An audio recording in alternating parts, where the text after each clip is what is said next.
La radiodiffusion française présente une production de Marcel Lupovici, Les Petits Renaissants, préface orale de Pierre-Emmanuel, avec Claire Jordan, Nicole Fabre, Marcel Lupovici et Mildred Cléry à la guitare. Réalisation Jean Kerschbron. Aujourd'hui, Antoine Héroët.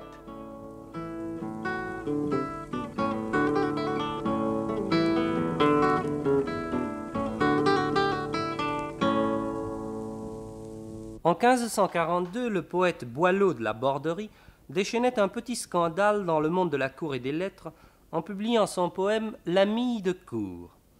Ce n'était rien de moins qu'un traité de galanterie à l'usage des femmes du monde. Notre poète y prêtait sa plume à une demoiselle fort émancipée qui s'y montrait avec cynisme et non sans grâce sous les traits d'un don Juan femelle prenant des hommes le meilleur sans leur rien donner. On entend bien que le meilleur était bien souvent ce que chacun pense, et l'ami de cour le laissait supposer en ce quatrain ambigu « Jeunes et vieux, petits, grands et menus, en mon endroit sont tous les bienvenus. En un chacun qui m'entretenir ose, sans aimer tout, j'aime bien quelque chose. » Ce genre d'audace fait de clins d'œil et de sous-entendus n'était pas plus choquant hier qu'aujourd'hui. Le poème s'en fût-il tenu à la franche gauloiserie de nos pères, il eût été fort goûté de tous, amoureux transi ou fier mâle, satirique et pétrarchisant. Ce qu'on lui reprocha, ce fut le naturel avec lequel une femme s'instituait l'égale de l'homme, l'évaluant d'après le plaisir qu'elle en pouvait tirer, sans souci des conventions en usage. On se ligua contre le malheureux Laborderie, ses pires ennemis furent les tenants de l'ancien amour courtois, devenu par la grâce des humanistes du temps le platonique attrait des âmes. Parmi les courtisans de Marguerite de Navarre, qui chanta de mystique ferveur, il en était un qu'elle appréciait particulièrement pour sa haute vertu et son air sévère. C'était Antoine Héroët, qui avait renom d'helléniste. Guillaume Coltet dit de lui: Héroët ne semblait pas moins Platon que Platon lui-même, si bien que l'on pouvait justement dire de lui ce que l'on a dit autrefois du docte Philon juif et de ce noble Platon. On ne sait si c'est Philon qui platonise ou si c'est Platon qui philonise. Héroët se chargea de porter à la Borderie le coup fatal, en publiant à la louange de la femme éternelle sa parfaite amie de cour. Comme il se doit, les mêmes dames, qui ne s'étaient que trop bien reconnues dans l'œuvre du misogyne Laborderie, se trouvèrent davantage à leur guise dans le miroir que leur offrait Héroët. C'est que pour ce dernier, l'amour a sa figure idéale dans le mythe de l'androgyne, qu'il emprunte à Platon et met en vers. Les deux parties mâles et femelles de l'être total se cherchant à travers le monde pour retrouver avec l'unité primitive la vision de l'âge d'or. Tout haut amour est ainsi magnifié jusqu'à devenir une recherche de la perfection naturelle. Les vers d'Antoine Héroët, subtils et précis, pleins de nuances psychologiques et soutenus par une pensée dont la noblesse ne dépasse pas les pouvoirs d'expression, méritaient le succès qu'ils eurent, 20 éditions presque coup sur coup. Ils nous révèlent, plus de 100 ans avant Racine, un maître de l'âme féminine et de ses plus secrètes pudeurs. Cette connaissance, Héroët l'avait-il acquise à confesse? N'en doutons pas, cet homme d'église qui mourut évêque de Digne en 1568 à l'âge de 76 ans devait savoir orienter ses belles pénitentes dans les sentiers de l'amoureuse contemplation.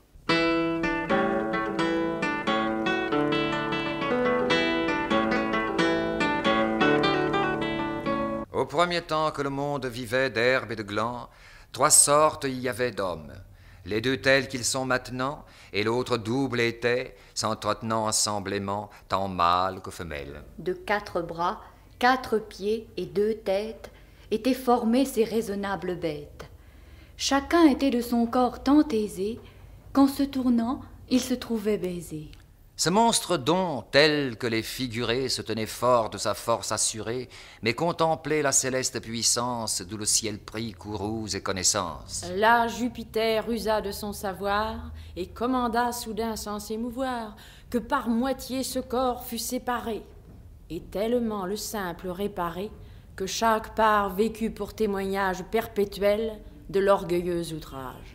Cela fut fait aussitôt qu'avisés, ces pauvres gens par le monde épandus furent longtemps de leur honte éperdus. Lyre récente et crainte de péché, tant les garda de l'un l'autre approchés, que chacun plus ne sachant sa chacune, diversement se plaignait de fortune. Étant demi, rien être ne cuidait. Aucune fois nous prenons accointance avec part, que notre pensons être, mais quand se vient à plus près la connaître, tous deux déçus et abusés se sentent et vont d'ailleurs, car point ne se contente, bien qu'il y ait réciproque beauté. Voilà comment vient la déloyauté que nous voyons des hommes tant blâmés. Nature en doit seule être diffamée. Ce changement est chose naturelle, et advient tant à mâle qu'à femelle, car de si loin nous sommes descendus, et si longtemps avons été perdus, que nature est elle-même abusée, et notre faute est la femme excusée. Après aussi que les recouvrements nous avons faits par divers changements, et chacun vient à la reconnaissance de sa moitié par longue expérience. Soudain, toute autre alliance s'oublie, et le vrai nœud de l'être se relie. Deux cœurs en un s'arrêtent pour la vie.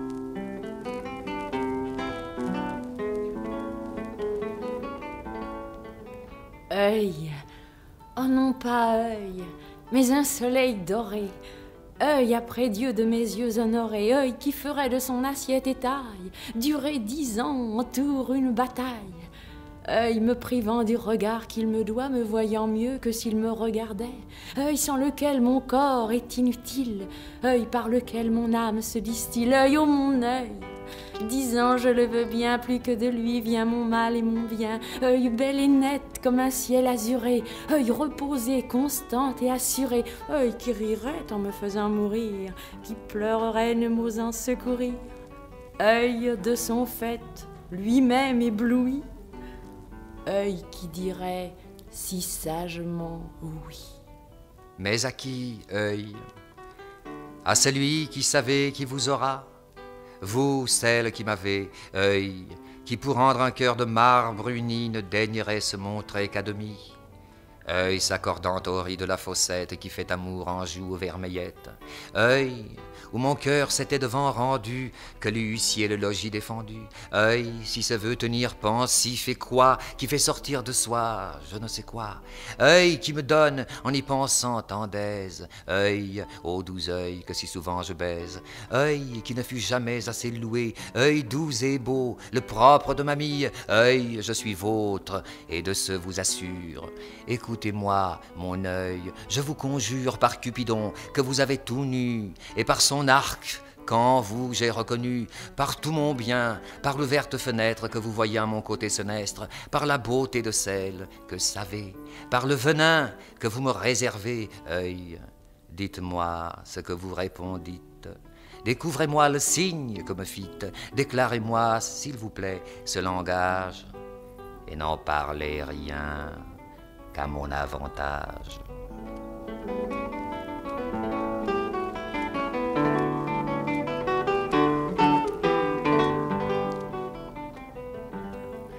Si quelque dame a d'amour poursuivi, quand il la voit, est surprise et ravie, craint et s'assure, ose, et puis se retient, un tremblement par tout le corps lui vient, et raisonnable ensemble et volontaire, voulant parler, est forcé de se taire. Si ce qu'il sent lui fait ou mal ou bien ou tous les deux, lui-même n'en sait rien, tant a d'horreur et d'admiration. Cela ne vient d'humaine affection, ni de la terre, ainsi que nous pensons, il vient du ciel, dont nous reconnaissons cette beauté de femme être sortie. Et nous souvient du tout par la partie, et nous convient de la saison passée, de la beauté qu'au ciel avons laissée. Notre âme craint qu'étant encore liée par son oubli, du beau soit oublié.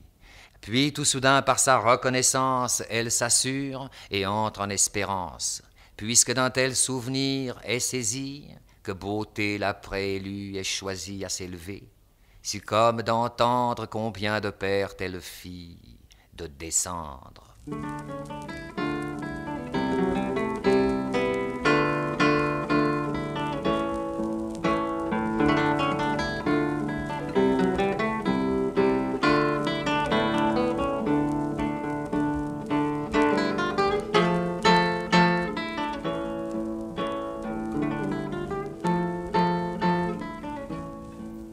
Si, comme on dit, le pape est Dieu en terre, je lui supplie qu'il m'octroie puissance de surmonter amour, qui me fait guerre sans que jamais lui ait fait offense, ou pour le moins qu'il me donne dispense de n'aimer point, ou qu'il excommunie celle qui dit l'un et qui l'autre pense, pour la bannir de bonne compagnie.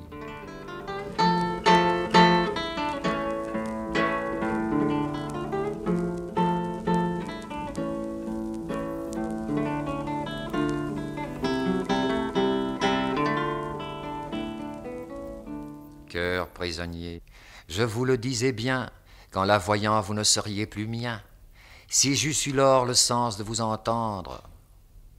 Mais qui eût pu deviner ni attendre qu'un si grand mal advint d'un si grand bien? Puisqu'ainsi est, bienheureux je vous tiens d'être arrêté un si noble lien, pourvu aussi qu'elle vous veuille prendre, cœur prisonnier. Mais si vous laisse, aussi ne vous retient, et si c'est bien qu'ailleurs n'aimerait rien, ainsi mourrez n'ayant à qui vous rendre, dont elle et moi serons trop à reprendre. Mais elle plus, que plus vous êtes sien, cœur prisonnier.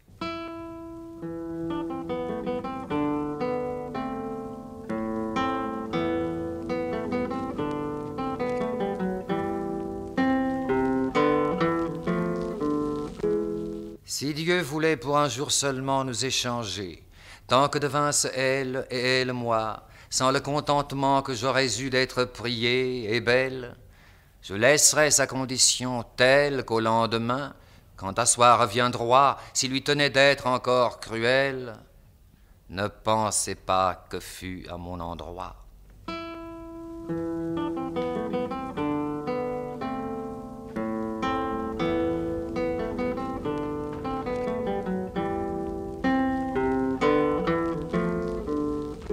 Il me souvient, oh heureux souvenir, que les propos que je voulais tenir étaient communs, simples et innocents, et qu'en voyant gentilshommes passant également, à chacun me plaisait, prenant au gré l'honneur qu'on me faisait.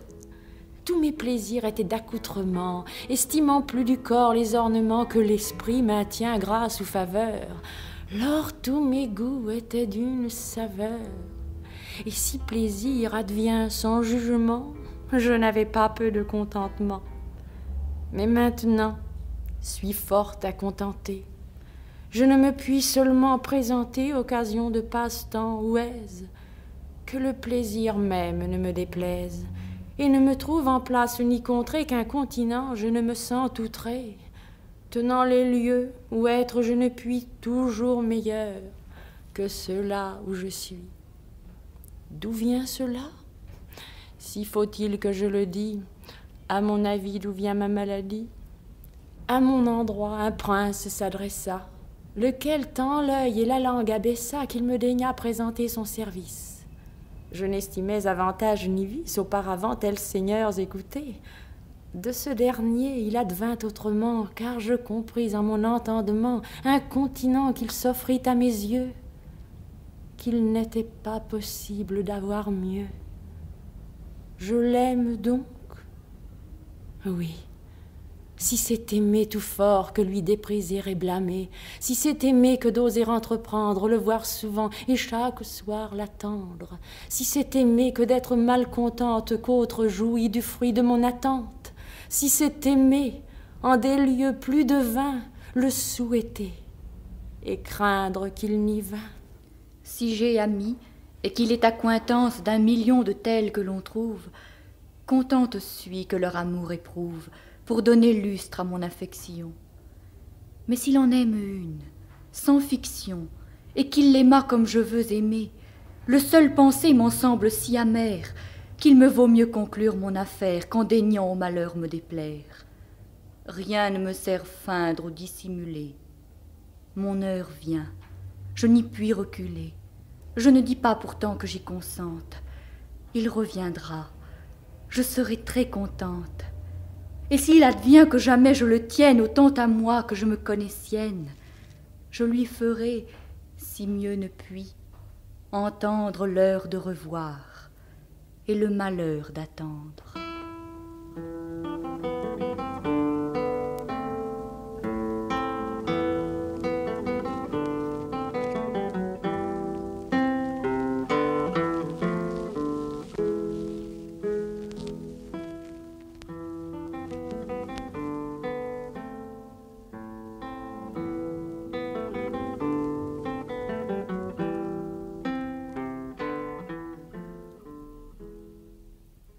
venons au corps. Y a-t-il rien qui nuise à femme tant, quelque chose qu'on dit, que la laideur ou que la maladie?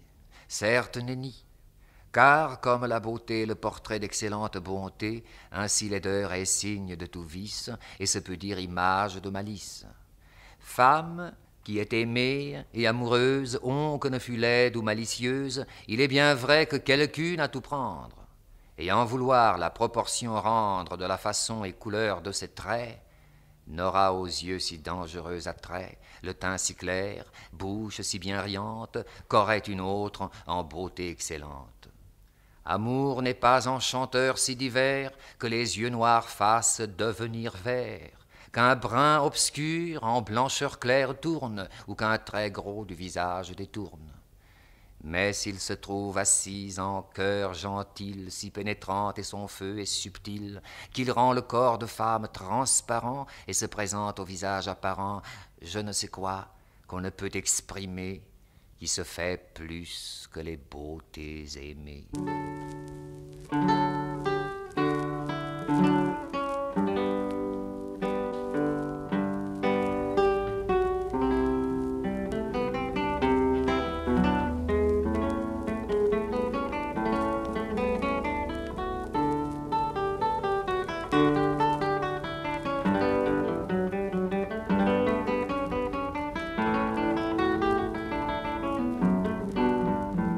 Ah, pauvre amour, si sous la couverture femmes ont fait à leur ami injure, si ta douleur ne fut onques amère, si je t'ai plus adoré que ta mère, ne souffre pas que mon ami mesure ma grâce au dit de ceux qui n'en ont cure.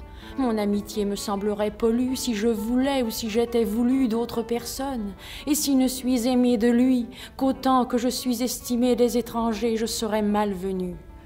Car je n'en suis, ne veux être connue. Je n'attends d'eux louange, ni diffame, ni nom d'ami, à grand-peine de femme.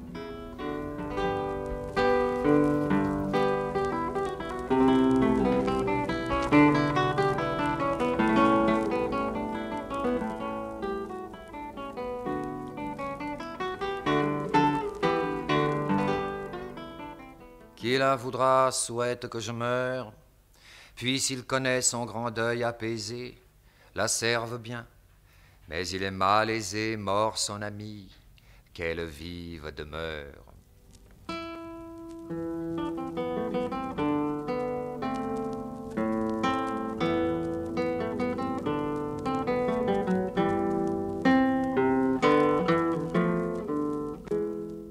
Son pouvoir est de me faire oublier non seulement moi et ma souvenance, mais de nouveau ma volonté liée de longs désirs et de courte espérance, en me donnant pour toute récompense nom de léger, que refuser je n'ose, car j'ai changé. Mais de commune offense taire se doit celle qui en est cause.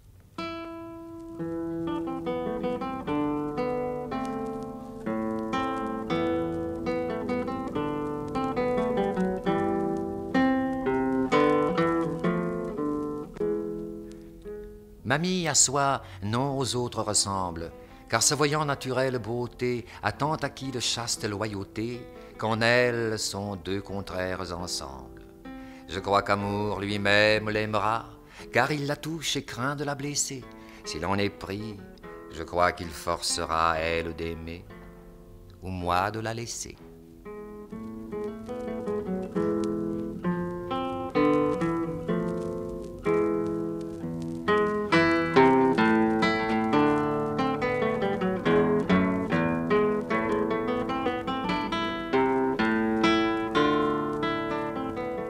Si j'ai voulu sans guerdon vous aimer, estimant plus l'honneur que le plaisir, nul pour cela ne me devrait blâmer, veut que raison a vaincu le désir. Votre beauté vous fait à l'œil choisi, mais en dedans, en grâce bien sortable, loge vertu de soi si fort aimable, que le travail, si c'est travail, emporte avec soi récompense louable d'avoir servi d'âme de telle sorte.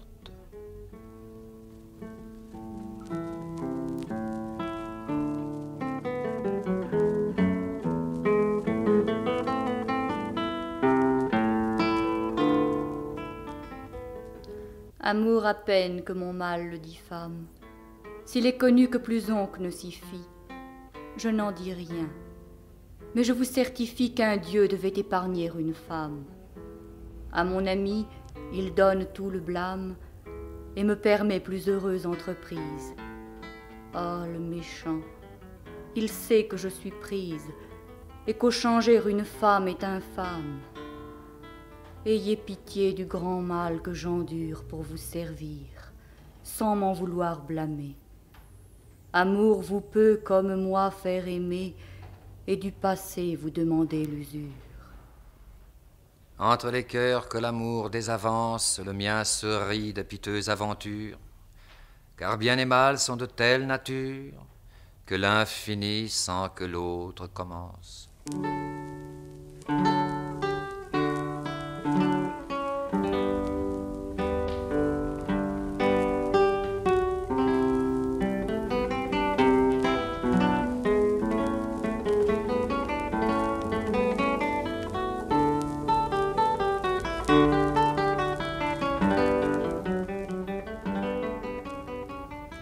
Qui me fait prendre en amour tant volage, le tout au mieux et à mon avantage?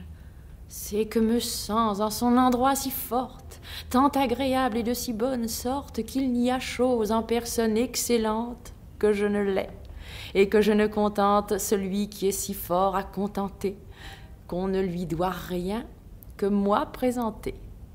S'il veut beauté, belle lui semblerait, s'il veut esprit, divine lui serait. C'est vérité que chacune peut croire, en me laissant dévorer cette gloire que j'attribue à la vertu prouvée de mon ami, qui la mienne a trouvé. Tout ce qu'il veut, tout ce qu'amour désire, tout le savoir qu'on peut ouïr ou lire, se trouve en moi, et croit qu'il n'y a rien si ce n'était lui qui cherche si bien. Ainsi trouvant en moi tous ses plaisirs, le mécroirais-je avoir nouveaux désirs? Si se tenir à une difficile, il peut de moi seul en forger 1000. Si le changer lui plaît, il changera, et variant, de moi ne bougera.